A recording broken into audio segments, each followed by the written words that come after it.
What does it mean to live and love as a person of color in the 21st century? Pixar's Elemental boldly raises these questions, only to shy away from getting to the heart of the issue. Directed by Sohn, a child of Korean immigrants himself, Elemental crafts a dazzling world of fire, water, air, and earth, each element representing a distinct identity. At its core is an impossible love story between Ember and Wade, the forbidden relationship of a fire woman and a water man. There's a lot to like about this movie, from its heartwarming romance to the vibrance of Element City. However, I have to agree with critics that Elemental leaves much to be desired in its exploration of discrimination and interracial relationships. I then remembered my mantra, WWFT. What would Fanon think? Frantz Fanon was a thinker and a revolutionary who used his lived experience as a black man to dissect the deep alienation that society still imposes on people of color to this day. He therefore offers a lens through which we can examine the film's metaphorical take on systemic oppression. Fanon is the man for the job. So, how well does this kids' movie stack up against the ideas of postcolonial studies? Does its social commentary flow, or does it evaporate under closer examination? In this video, I will apply a Fanonian approach to see how much of Elemental holds water, and suggest narrative changes to make the film a more fiery critique of modern-day injustice.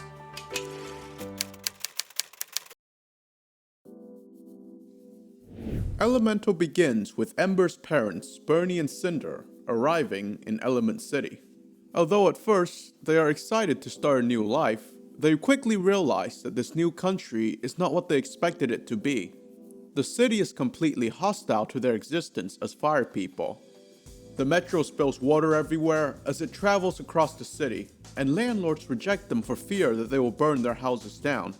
Bernie quickly grows contemptuous towards water people, always in constant fear that they are out to get him.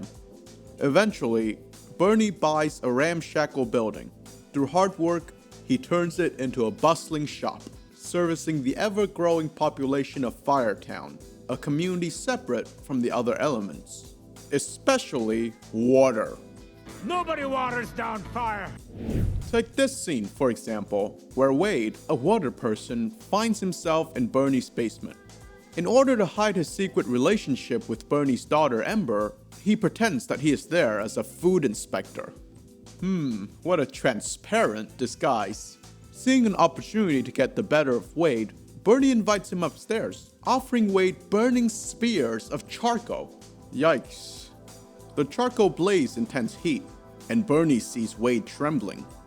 To keep his cover, Wade hesitantly accepts the food that Bernie gives him. The food literally makes Wade boil, and Bernie sadistically takes pleasure in watching. You might be thinking that Bernie's attitude towards water people is irrationally close-minded, as he has no reason to be that angry towards water people. I'm as mad as hell, and I'm not gonna take this anymore! Time for some theory. Bernie's absolute antagonism towards water people relates to a concept called Manicheanism, a worldview in which two groups view each other as always in opposition. Historically, this worldview developed in colonized countries because colonizers are not just content to impose their laws and constrain the freedoms of the locals. Those living in the colonies are seen as an enemy of Western values, or in other words, evil. Although Bernie is not colonized per se in Elemental, we can see how the spaces around him portray fire as unwelcome. Fanon argues that this opposition ultimately leads to a sense of dehumanization for the colonized. Therefore, those who are colonized embrace and return the Manicheanism imposed upon them. To Bernie, then, it is logical to see all water people as evil, all they do as bad, and all of their beliefs as untrustworthy. In real life, these kinds of attitudes are developed because of the historical oppressions of peoples by violent colonialism, something dangerously brushed over by Elemental. More on that later, when we consider our rewrites. But for now, I will continue analyzing how well other parts of the film compare to Fanon's framework. Let's turn our gaze to Ember and Wade's relationship. One thing I appreciate about Elemental is that the depiction of interracial relationships feel quite authentic. Director Peter Sohn said that he drew a lot of inspiration from his own life as the child of Korean immigrants who married a white woman. And you can feel Peter Sohn's life experience coming across in Elemental. Throughout the course of the film, Ember and Wade build a budding romance. Even though they come from different backgrounds, Wade could not help but be attracted to Ember's intensity and passionate way of going through life. Ember, on the other hand, learns from Wade that sometimes it is good to be vulnerable and share your burden with others. Heck, Wade is the type of guy that manages to turn the tide of a sports game through convincing the stadium to sympathize with the underperforming player who is going through hardships. However, what makes this relationship difficult right off the bat is Ember knowing that her parents would never approve of this relationship. We see the older generation's Manicheism's influence on Ember, manifested by her grandma's dying wish. Promise me one thing, marry fire. However, Ember does not adopt the mindset of her family, instead trying to assimilate with water people's culture. But that is not without its problems. As we see on her date with Wade, the city itself signals that she does not fit in. For example, Ember is too bright for the theaters, and she overexposes the pictures in a photo booth. Despite how hard she tries, it just seems that she is constantly an outsider, while Wade fits in effortlessly. Fanon would see Ember as having a desire to be recognized in her personhood by participating in this dominant society. In his book, Black Skin, White Mask, Fanon recounts his experience as a psychiatrist treating a black patient with an inferiority complex. On an individual level, Fanon takes measure to liberate the patient from an unconscious desire to be a white man. On the level of society, however, Fanon concludes that if he is overcome by such a desire to be white, it's because he lives in a society that makes his inferiority complex possible, one that proclaims the superiority of one race over another. To Fanon, full assimilation is impossible, because to be recognized doesn't just mean to be recognized as a human, but it means to be recognized as white. Everyone wants to be recognized as man, someone who is fully seen as a person and is secure in that status. Elemental is actually quite good in portraying psychology on the individual level that Fanon illustrates. In the world of Elemental, water people are seen as man, as they are able to define themselves beyond the fact that they are made out of water. They are allowed to be artists, chefs, and critics. However, fire people are only ever seen for the color of their flames, and they are forced by society to always be conscious of that fact. They are never able to see themselves as just man. Therefore, Ember's desire to assimilate into society is inextricable from wanting to be recognized as a water person. Being recognized as man in this case means to not be trapped in her identity as fire, but to be able to be seen for what makes her, well, her. This is a lot, but bear with me. Take this scene for example, where Ember meets Wade's family. While Wade's family can exist comfortably in their status as man, Ember is in a much more precarious position. You see, her status as man can only be affirmed if water people treat her as such. Because water people are those with both wealth and social status, their way of life is seen as superior, and being seen as man in this society means to live in the carefree way that water people do. Fire people cannot escape from their appearance, one that is associated with that of the poor and irrational immigrant. Therefore, when Wade's uncle makes the comment that, "I just have to say, you speak so well and clear," this is very painful to Ember. In that moment, she is hyper aware of her identity as fire, and the image of the immigrant who cannot speak English properly. In an instant, her project of trying to become man shatters, a reminder that it is impossible to become water. All she can do is try. Gotta give credit where credit is due. This hits home. Similarly, in struggles to be recognized as man, people of color are damned if they choose to embrace a Manichean worldview to reject the dominant culture, but they're also damned if they try to assimilate, as it is white society that affirms what it means to be a person. As an example, you have Asian kids who desire to eat ham and crackers for lunch, even though their parents pack them home-cooked meals every day. Their desire to fit in is to embrace white culture. But as long as one is perceived as being someone of a different race, it is impossible to be recognized simply as a person. Going back to Elemental, there's an inherent inferiority complex in Ember as a fire person that does not allow her to be on a level playing field with Wade. To Fanon, authentic love remains impossible as long as this feeling of inferiority has not been purged. Therefore, when we see Wade give Ember advice that she should just quit her family's shop and pursue what she wants to do, that advice feels highly patronizing. Ember tells Wade, "I'm fire, Wade. I can't be anything more than that. That's my way of life. I can't just throw it all away for you." What Wade does not understand is that as much as he could try to recognize Ember for who she is, Ember is doomed from the start when she tries living the way that he does. Oh yeah, and this all happens after the touch thing. What the heck was that about?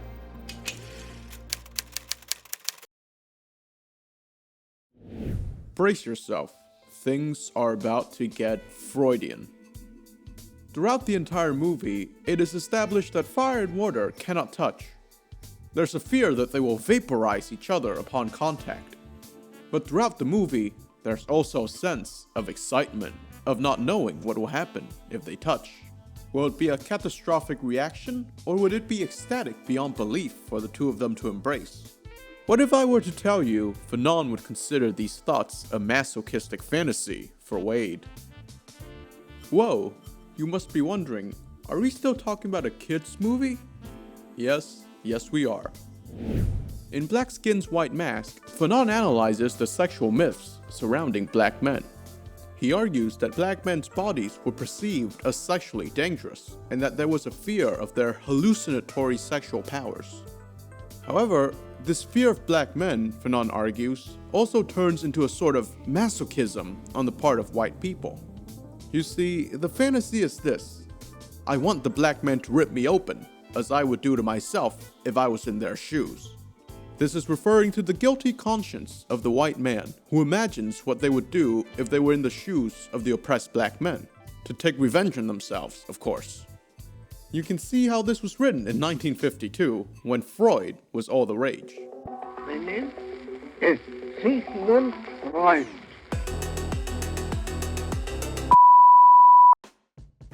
However, in Elemental, Fanon's analysis takes on a special type of relevance. There's reasonable cause for Wade to believe that intimacy with Ember could literally kill him. Ember's physical presence as fire is an object of desire to Wade. Why?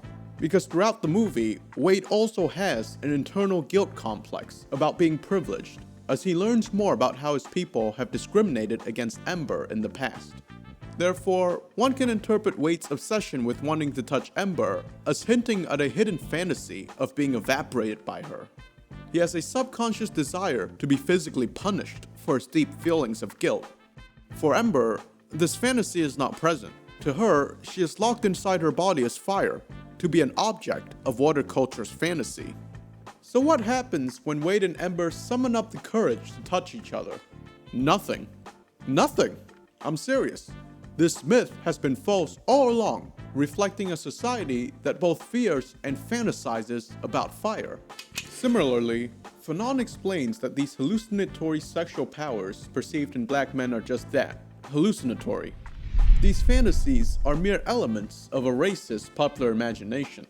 Elemental hits the nail on the head on this surprisingly well, even though it is rated PG.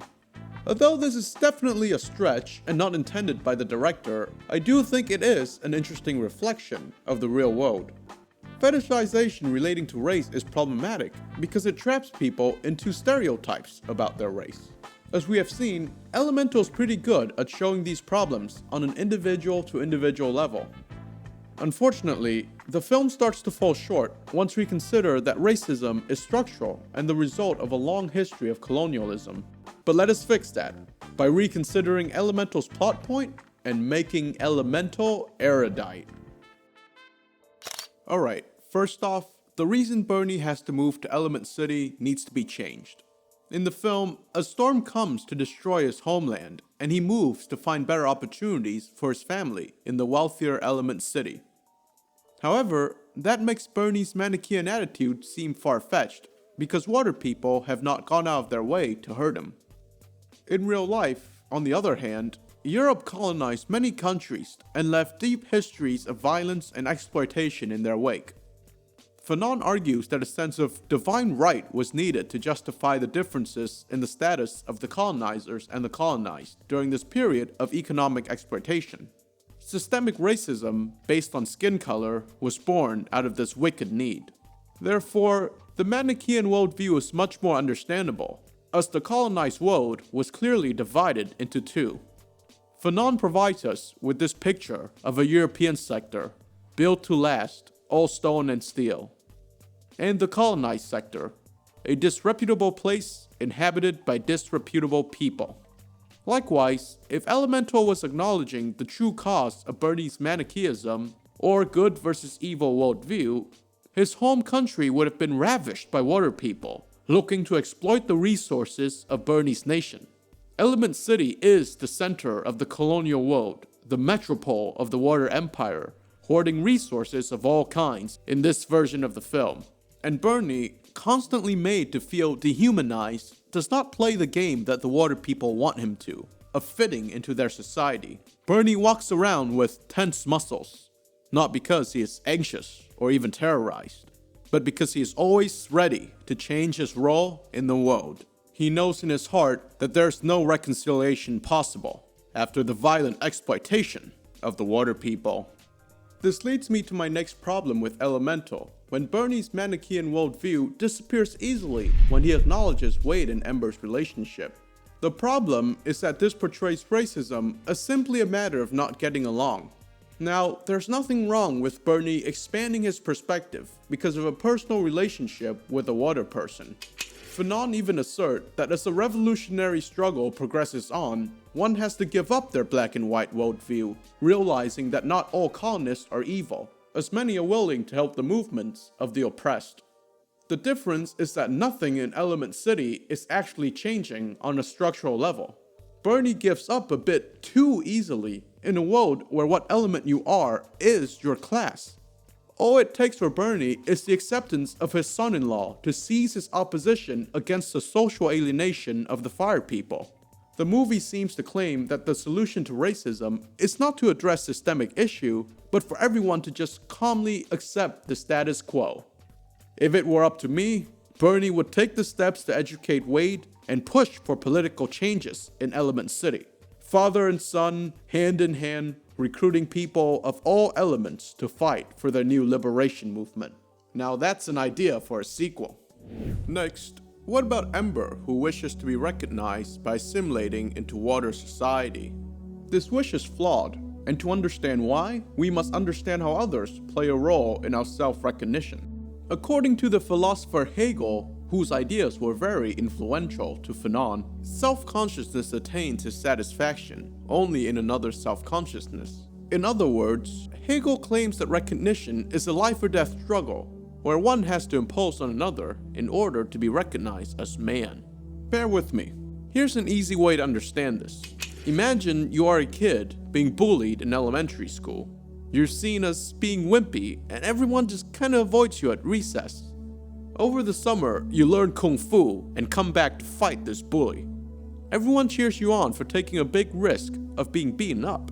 However, after you manage to tackle the bully to the ground, and although he does win, the bully comes up to you and says, "Man, you're a chill dude." And you say, "Yeah, you too." You and the bully finally recognize each other's worth only after an open struggle. However, Fanon disagrees with these premises. He argues that Hegel falsely assumes that everyone has an even playing field in this struggle for recognition. In Elemental, unlike you and the bully, there is no satisfaction for Ember as there is no open conflict. She never even had the chance to fight to be recognized as an individual and to make her presence known. There is no playground that Ember can get to.